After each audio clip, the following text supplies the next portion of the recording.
Another week, another vlog. Today we're doing something exciting. My boyfriend for the last 3 weeks or so has been thinking about piercing his ears. He's been going on and on and on and on about it. We're going to a place called Seventh and Son. This brings me back so many memories. This is the location that I used to always go and get my piercings. It's nothing like illusion. It's just like a staple that everyone around the area goes. When I mentioned the shop to my boyfriend, he was like, that's where I got my first piercing. So it's a little like twin moment. We did it in our childhood together. And we're going back to the same place to get our piercing. Previously, I've had my Dave done. Both of the earrings fell out, so I'm going to go there with him and put back the earrings in there for me. But God knows, my ears are so nasty. I've got like some health problems or something. My sister's always, when she's sitting next to me, she's looking at me to the left, to the right, just like, do you clean your ears, girl? I don't know why I get so crusty. I get a lot of dry skin on the rims of my ears. I don't know what the cause of it is. No matter how much I clean, so each time I go and shower, I put a towel and clean it, wipe it. But it's still crusty, manusky. It's so embarrassing that someone's gonna go up and close and personal today. So I better make sure I cleanse, wax, and pull out all the gunk before I go there because it's pretty embarrassing. Today is a weekend. I'm planning to get my nails did. The hair needs to get done. The rootage is real. So this weekend is a little recharge, re-beautify moment for me. So I need to get all that done. We need to maintain so that we never slip up. This is where we're heading to get our piercing. Tattoos and piercing. There's so much going on. This is his first one. He's gonna go over here. And they said he's got some thick ass lobe that he has to pay extra for the piercing. It's looking like so far. I like it. I said I was gonna do my nails on the day that I was supposed to do my nails. We're moving forward 4 days later. Still haven't got them done. These are my Valentine's now. My boyfriend treated me to Valentine's nails. He's like, oh my God, it's gonna be our year anniversary. I want you to feel cute. And they're still going strong. So I'm so impressed by the last nail technician that I went to. I'm gonna go back to him to get my nails done. But I like a really simple nail now. I'm gonna have a white French tip. I don't know what is wrong with my parking sensor. I am so reliant on my parking sensor that it's driving me bonkers. Normally when I get close to a car, it'll beep right. Now from the get-go, once I put in reverse, it beeps like it's about to fucking hit something. Got my car serviced the other day and I asked if they can do anything, but they said they don't deal with anything electronic, so I'll need to take it to my main dealer, which I do not want to do because they will freaking spread your ass cheek out, take everything that's within you. I think I'm just gonna have to live with it. I was contemplating whether to get my nails first or get the gym in. I planned to skip the gym, but 2 days in a row without no gym is killing my gains. I've been loving life at this new gym. It's a lot more expensive. The facility's just there and I can't ever see myself going back to my old gym, Pure Gym. I'm just used to the sauna life. The afterlife after the gym is splendid and it makes you feel so relaxed. I've been doing loads and loads of research on steam saunas and saunas, and apparently there's so many benefits. Now after my gym session, I try to do at least 10 to 20 minutes of sauna or a steam session, and I really feel that's helped with my skin. Yesterday I was going through it. I had like a little mini breakdown.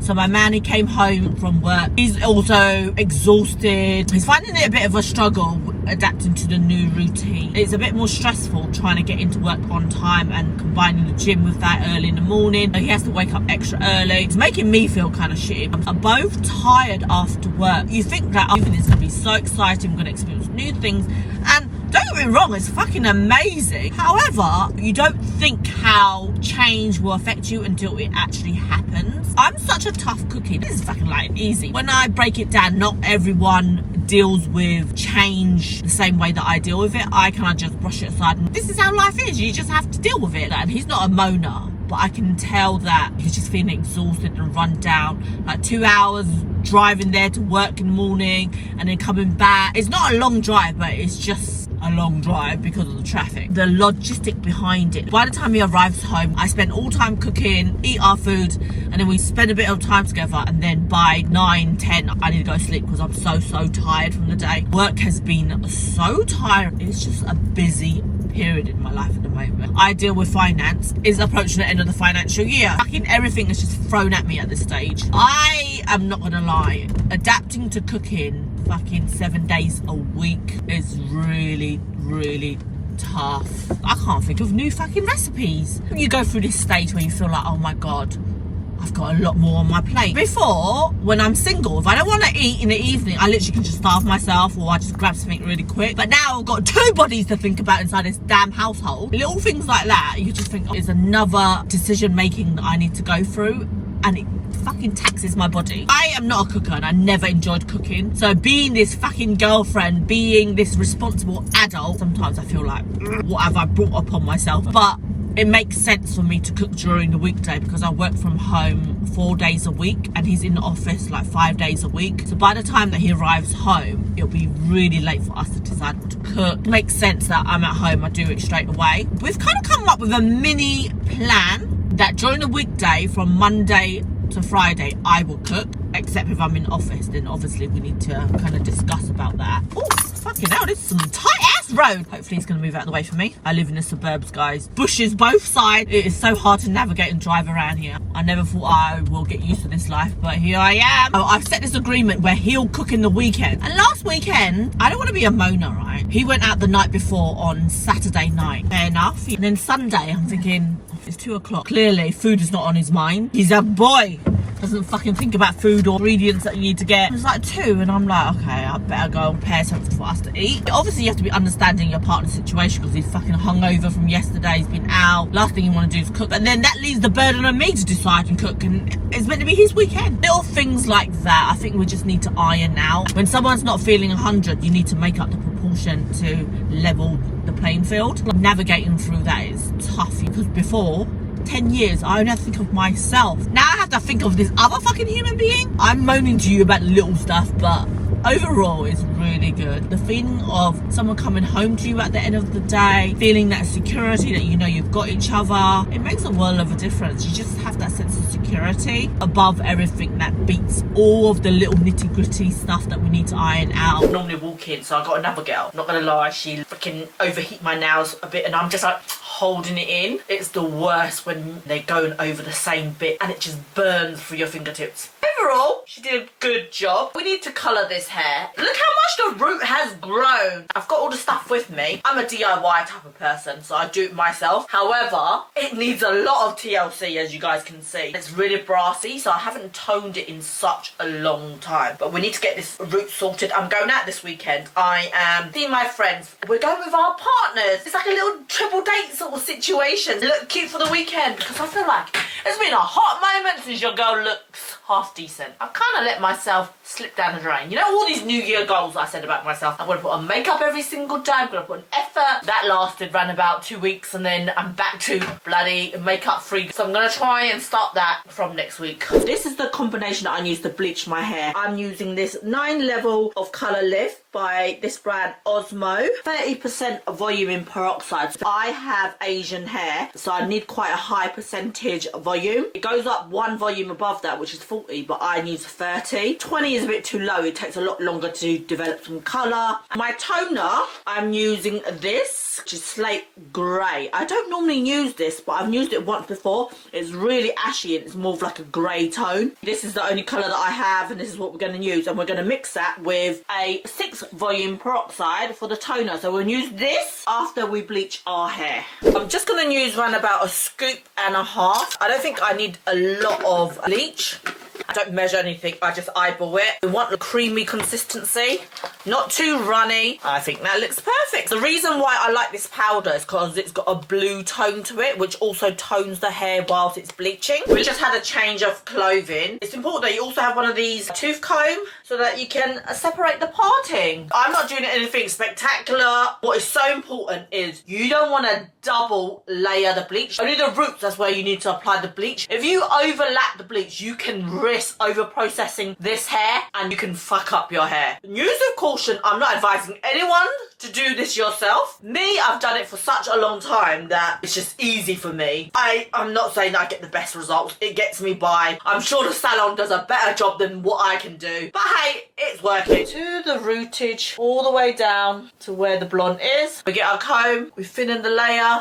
and then we apply again. Make sure that you have enough bleach to cover everything, because it can look awful if you don't do it properly. Something that I need to mention is when you're applying the bleach, make sure you oversaturate the bleach. You don't want to be stingy on this, otherwise you're going to end up getting loads and loads of patches. So make sure that you apply plenty, you get an even coverage. This is what it's looking like. I look horrid. We're going to leave it around about 35 to 40 minutes and let it process. I've left the root a bit too long, the overgrown. You'll get a more even coverage when there's only a little small growth. When it's such a big growth like this, there's going to be more heat on your scalp. The hair that's close to your scalp will lighten a lot quicker compared to the growth outside here. I'm just praying the Lord in heaven that it turns out alright. Need it light enough so that a toner can work its magic. And I'm using quite a dark colour anyway, slate grey. And this is a very ashy tone, so it should cover majority of the orangeness and yellowness. One thing I have to stress is you have to be extremely careful. If you leave it on for too long, your hair can break apart. Something that you need to use with precaution, and you need to know what you're doing, or otherwise you can really F up your hair. You might not have any hair left. Do this at your own risk. I'm not taking no blame for any of this if you guys choose to do it. Let's have a little chit chat. I was feeling so emotional earlier.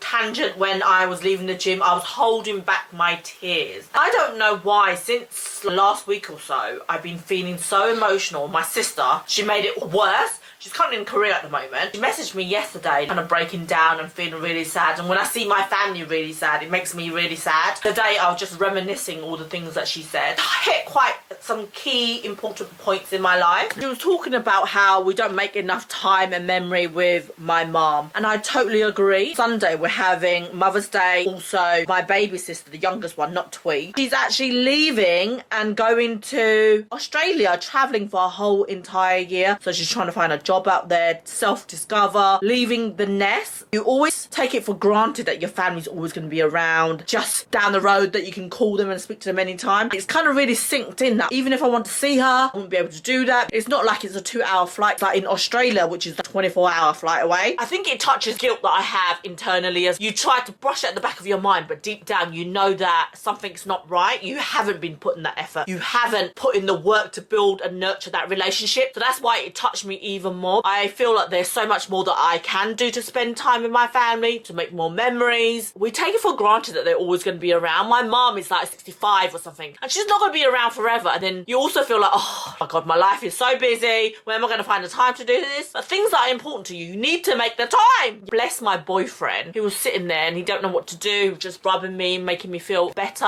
And I'm so thankful in this moment that I have such a supportive partner that really understands. At that point in time, I was feeling, God, I haven't done enough, and I self-wallow. Oh, I'm not a good daughter, I'm not a good sister, all these things that you feel guilty over. And it's not too late, you can change it. The important thing is to acknowledge the situation that's happening at the moment. All you can do is try your best, and that's what I want to do. Me and my partner, we're going to Asia for the first time in August. I booked all my flights and everything, and my sister was, can you extend your holiday, your leave, for a further week? Let's go to Australia, take mom, meet my sister out there. Why not? This is a once in a lifetime trip. My mom would love it. We're trying to navigate our way around to see how we can put this plan into place. I feel so lucky that I'm in a position to be able to say, yes, let's do it. But also, in the back of my mind, it's nudging me to have all these other responsibility. I've got Chanel that I need to look after. It's not easy just to put anywhere. Finance side of things, there's a lot of money that you'll have to spend. I feel like you should do it. Sacrifices you have to make to be able to make this plan come to life. I need to stop thinking of the negative and thinking abundance. I'm scared about money, finances and all that sort of stuff, but it will come and go. My sister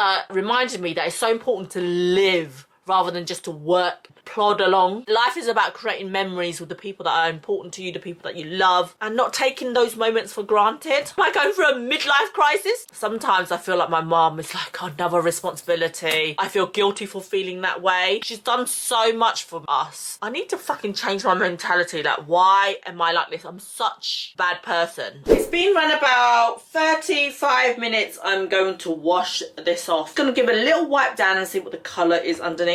Oh, that's blonde enough. Jumping in a shower, and then we're going to apply a toner. It's so important when you're using bleach, you need to wear something that you don't like. That's going to fuck up the top. Don't be alarmed.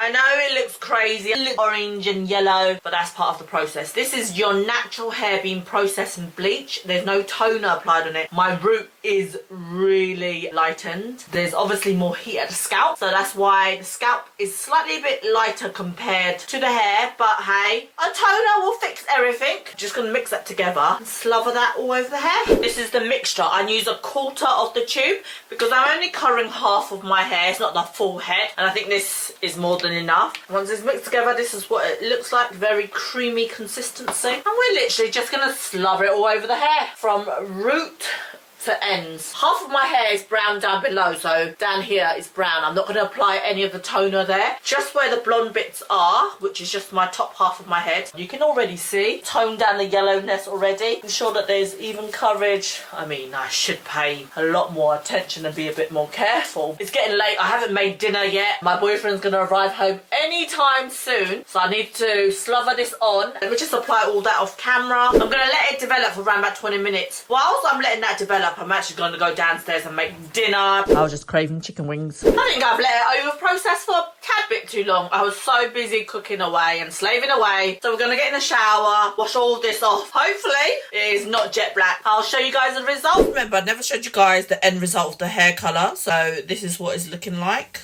No more roots. We head out for dinner with friends today. Decided to wear pink. I don't feel cute, but we're just gonna have to go with it. I am shaking right now because I am so hungry. Girl, feel like I was gonna faint. And we're gonna make our way up to Loughton. I remember the drive to Loughton last time was fucking awful. The tunnels were closed and we were stuck in traffic and didn't arrive home until like 3 or 4 a.m. Oh my god, my earrings keep coming apart. It's hinting, leave it, bitch. You're really looking forward to food. This is gonna go down a treat. Here for the night. Oh, I like this entrance. Cute the restaurant is. It's a centerpiece, I have to say. Yes. We were greedy bitches and ordered 3 starters because we're so hungry. I got boneless chicken wing, something truffle, and then dynamite prawns. Oh wow! What is this? Scallop and calamari. Chicken thigh steak. My boyfriend's got a lamb shank. See, this looks really interesting. The cod. We're about to chuck it. Cheers! Breakfast in bed. How adorable. My first home cooked meal by my boyfriend. The presentation, I gotta give him that. Chanel, you better be careful. Your fur's gonna burn off. You're the second bacon I'm gonna have. Happy Mother's Day to all the mothers out there. My boyfriend's treated me to an amazing morning breakfast. And yes, I'm a mother too to this one. Oh, we're going to be celebrating today. I'm going to end the vlog here. I hope you guys enjoyed this week's vlog. Make sure you like and subscribe and follow me on all my other social media platforms. And I will see you in the next video. Bye.